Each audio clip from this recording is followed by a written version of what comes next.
नमस्कार दोस्तों, भारत का इतिहास चल रहा है। हमारे YouTube चैनल पे आपका स्वागत है। टॉपिक चल रहा था मगध साम्राज्य और आज मगध साम्राज्य की दूसरी और आखिरी क्लास है दोस्तों। मगध साम्राज्य में आपने पढ़ा अभी तक हर्यक वंश। पिछली क्लास में आपने बहुत अच्छे से पढ़ा मगध साम्राज्य में हर्यक वंश। हर्यक वंश में आपने अंतिम राजा पढ़ा उदयन, और उदयन की हत्या उसके सेनापति शिशुनाग ने करके शिशुनाग वंश की स्थापना की। तो मैंने हेडिंग डाल दिया शिशुनाग वंश। तो मैं लिख सकता हूं शिशुनाग ने उदयन की हत्या करके शिशुनाग वंश की स्थापना की। तो याद रखना दोस्तों, शिशुनाग वंश की स्थापना शिशुनाग ने की, उदयन को मार के की। इसी वंश में प्रमुख राजा हुआ काला शोक। काला शोक नाम से काला, ये काला ही क्यों नाम पड़ा? काक वर्ण के कारण, क्योंकि इसका रंग काला था दोस्तों। काला शोक हुआ जिसने दूसरी बौद्ध संगति या बौद्ध बैठक करवाई। समझ में आया दोस्तों? तो आज की क्लास में हम क्या पढ़ रहे हैं? मगध साम्राज्य। तो मगध साम्राज्य के तीन ही वंश हमको पढ़ने हैं। पहला वंश हमने पढ़ना हर्यक वंश, दूसरा वंश हमने पढ़ा शिशुनाग वंश, शिशुनाग वंश काला वंश के बाद अंतिम वंश है नंद वंश।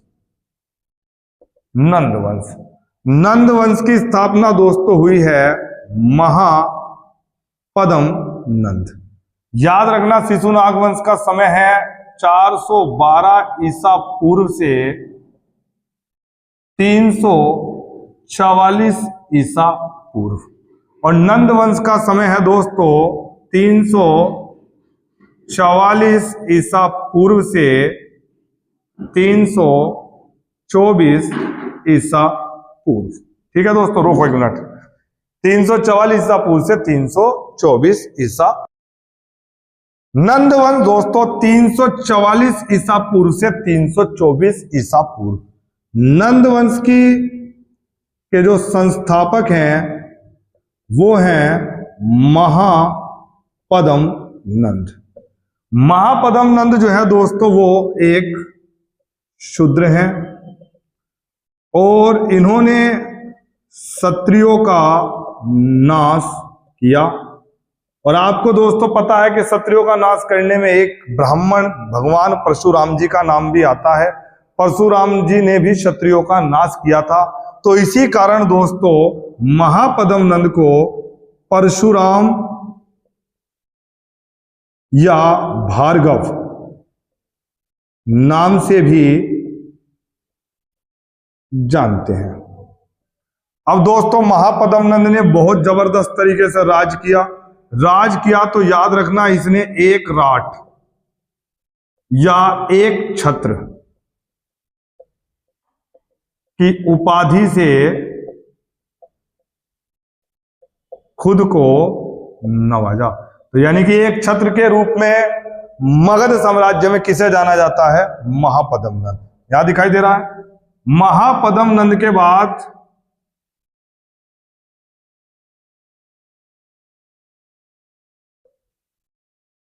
इनका पुत्र घनानंद गद्दी पर बैठा। घनानंद जो था दोस्तों वो बहुत ही विलासी और क्रूर राजा था। क्रूर राजा था घनानंद, जो बहुत परेशान करता था लोगों को। तो नंद वंश में महापद्म नंद के बाद घनानंद बैठा। याद रखना नंद वंश का अंतिम राजा, या कह सकते हैं मगध साम्राज्य का अंतिम राजा कौन हुआ दोस्तों? घनानंद। अब घनानंद की चर्चा करते हैं। ठीक है दोस्तों, अब मेरी बात ध्यान से सुनना, याद रखना दोस्तों, भारत पर पहला विदेशी आक्रमण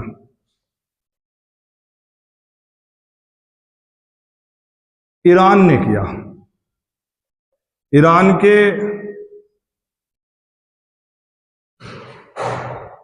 हकमनी वंश ने किया था।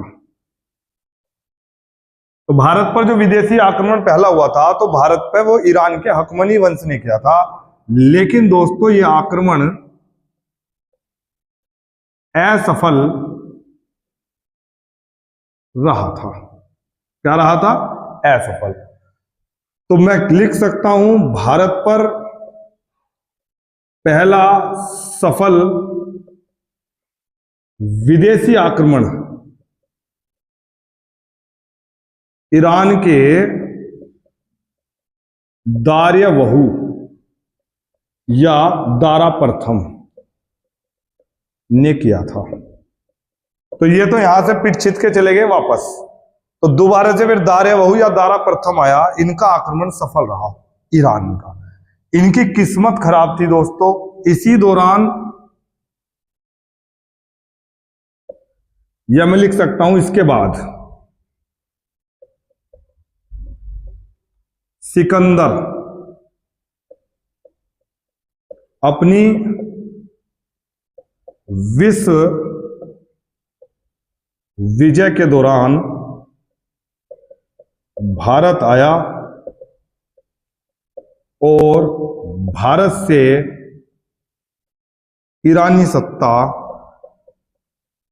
समाप्त की।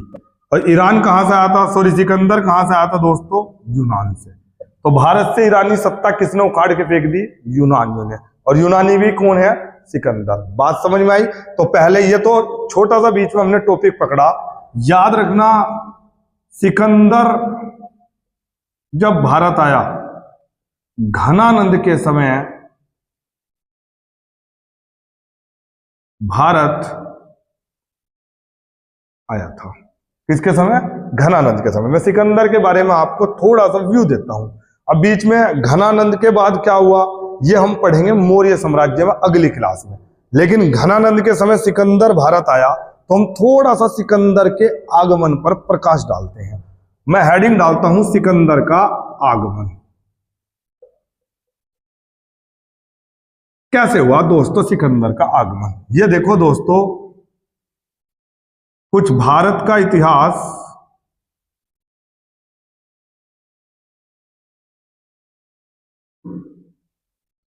भारत इस तरीके से था उन दिनों, ये भी भारत का ही हिस्सा था सब कुछ।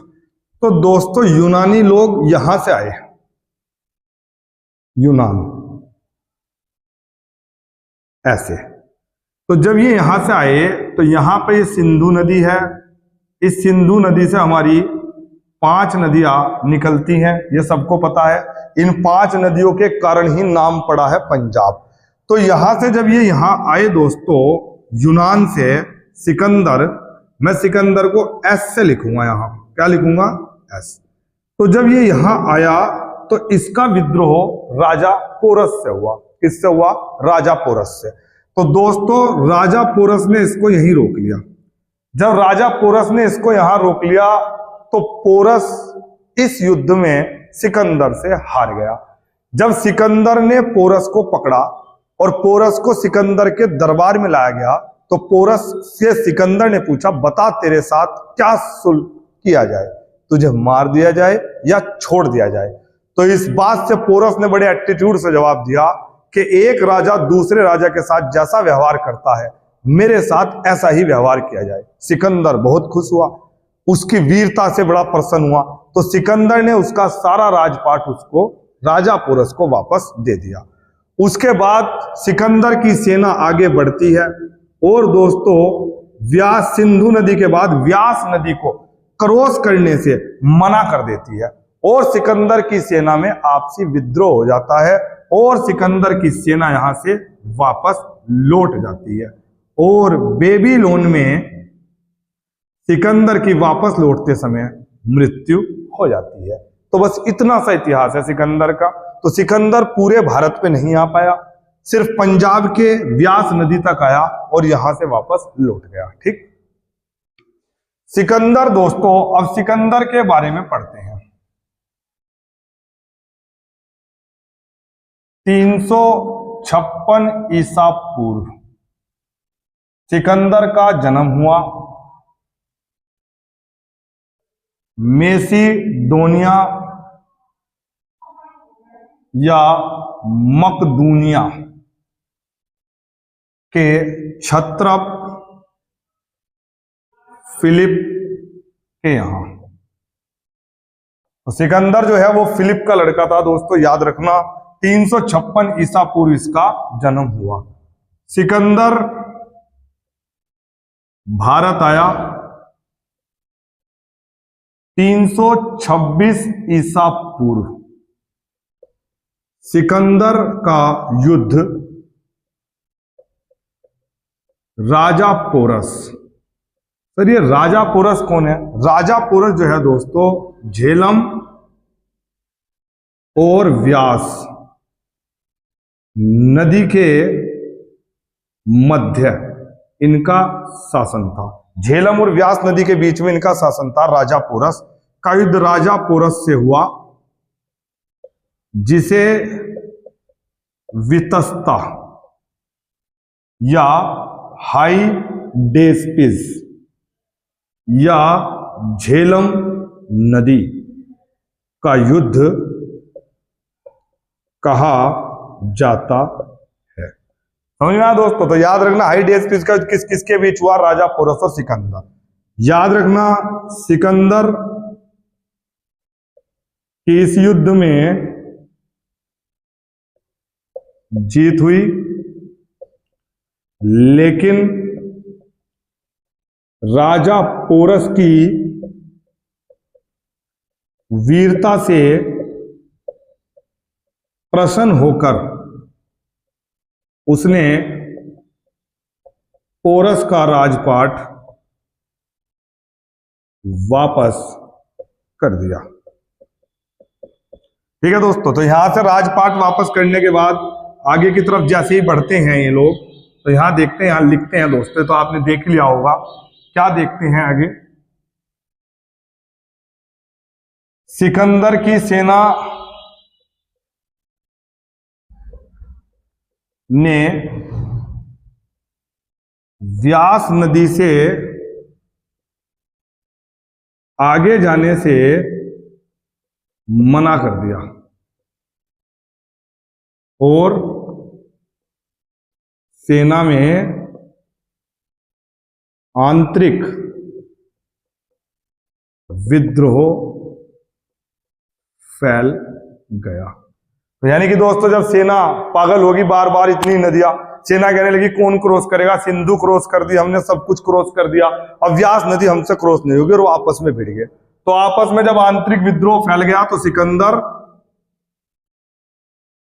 वापस लौट गया और 323 ईसा पूर्व में सिकंदर की मृत्यु बेबीलोन में हो गई। क्लियर? समझ में आया दोस्तों? बहुत बढ़िया। हाँ सर कोई दिक्कत नहीं, सिकंदर की मृत्यु होगी तो बहुत दिक्कत वाली बात है। लेकिन दोस्तों हमारे यहां यूनानी आए, अब यूनानी आगमन से हम पे बहुत प्रभाव पड़ा, अच्छा भी और बुरा भी। तो जो प्रभाव पड़ा अब उस पर चर्चा करते हैं। याद रखना सिकंदर आगमन प्रभाव, सिकंदर के आने से क्या प्रभाव पड़े। तो याद रखना दोस्तों यूनान से आया था ये, तो यूनानी इतिहासकारों ने इतिहास का